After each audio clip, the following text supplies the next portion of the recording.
This is The Minimum Commitment, film theory in small doses. In 1976, America wasn't looking for a champion. It was looking for permission to keep going. I'm Don Lawler, film scholar, sound obsessive, and someone who still believes effort matters, even when the outcome doesn't. Let's get into it.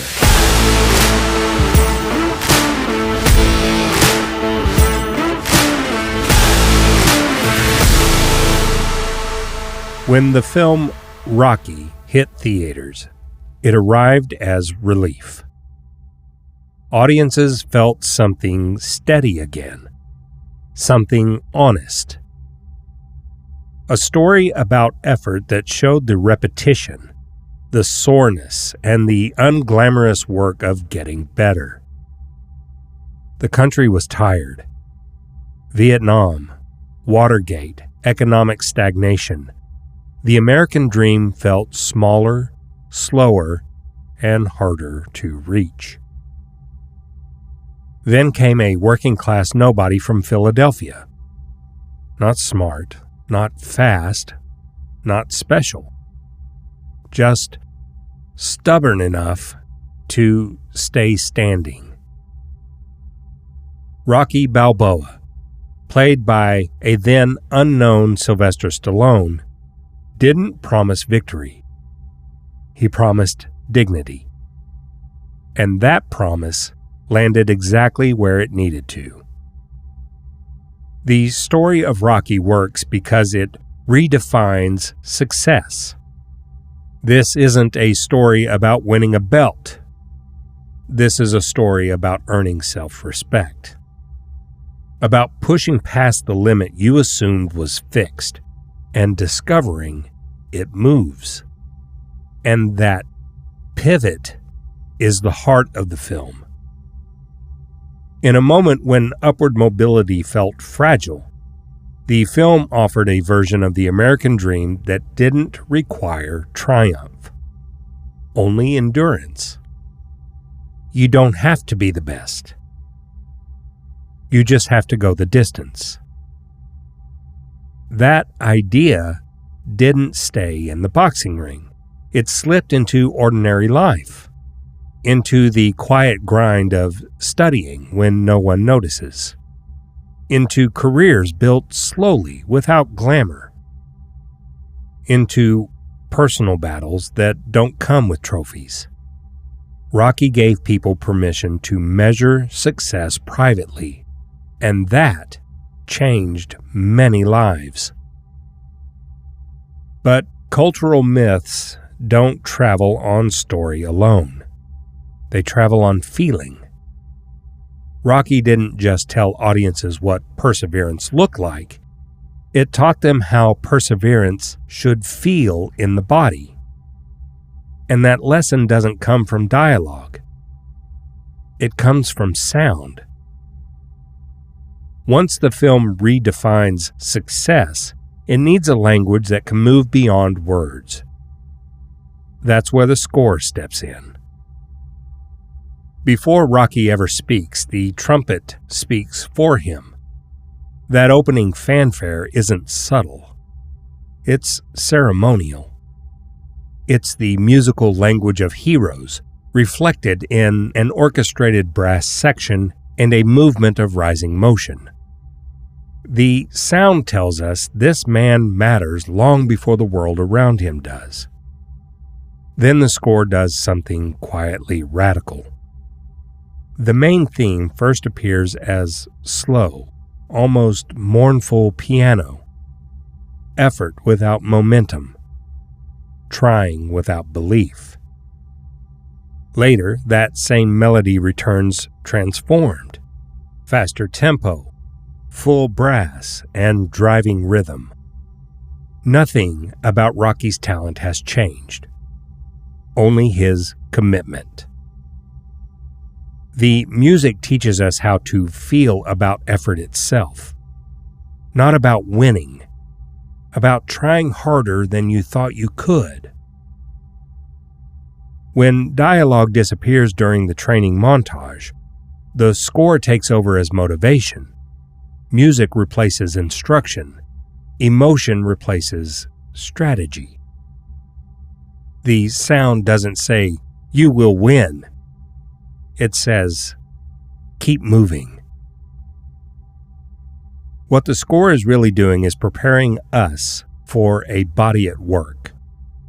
The music doesn't celebrate talent. It celebrates repetition, footsteps on pavement, cold mornings, sore hands. Rocky's masculinity doesn't come from overpowering anyone. It comes from work. In the same way the score upgrades effort into meaning, the film upgrades work into identity. What sounds heroic in the music becomes visible in the body. Endurance turns into character. From there, the film moves naturally into its idea of strength. Rocky's masculinity is measured in effort. It shows up in action, in restraint, in taking the hit and standing back up. He's a small-time prize fighter, and he takes punishment without swagger. He admits fear. Strength here is not dominance, it's responsibility. He protects Adrian, keeps his word to Mickey, accepts pain without turning it outward. This is blue-collar masculinity built on effort, not entitlement. That's why it lasts. The night before the fight, Rocky falls into doubt. His language is fragile. He admits fear. He says he doesn't think he can win. But doubt isn't surrender here. It's honesty. What carries him forward isn't bravado or belief in domination. It's a spirit he's been building alongside his body. By this point, Rocky has already done the work. Road work in the cold, repetition without applause, commitment without guarantees. So when the people around him say things like, "You're going to kill him," "He doesn't stand a chance," they miss what this moment means to Rocky. Their words frame the fight as conquest. Rocky frames it as completion. The fight is an answer to a question that has followed him for years. Am I a nobody, or can I see something through? Rocky even tells Mickey that he's been asking for a chance for a long time. Not fame, not glory, just a chance. And being ignored for that long leaves a mark. What happens here is the culmination of a journey. Chance becomes action. Action becomes effort. And effort becomes a personal definition of success. Rocky steps into the ring knowing he may lose. But he also knows he won't disappear. That's why the film grips us. Not because of who wins or loses, but because we watch a man move from being overlooked to being undeniable on his own terms. By the time the final bell rings, Rocky Balboa has already crossed the line that matters. Not the championship line, the human one. He starts this film as someone barely registered by the world. A man who drifts through streets, small fights, and quiet rooms like a ghost. Seen by almost no one, valued by even fewer. What the fight gives him isn't victory. It gives him shape. Through effort, repetition, and pain, Rocky becomes visible. Not famous. Visible. He learns that dignity doesn't come from being crowned. It comes from standing up when you are tired, hurt, and afraid, and choosing not to disappear. By the time he reaches the 15th round, Rocky understands something the film has been quietly teaching us all along. Life is not something you beat. It's something you face. You don't conquer it. You stay in it.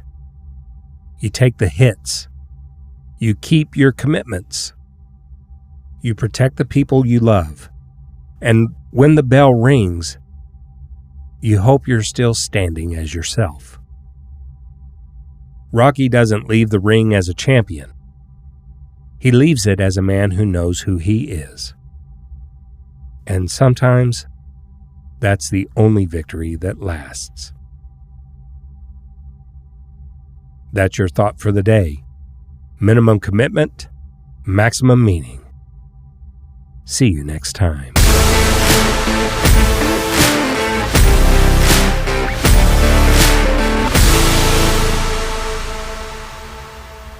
The Minimum Commitment is produced, recorded, and edited by Don Lawler.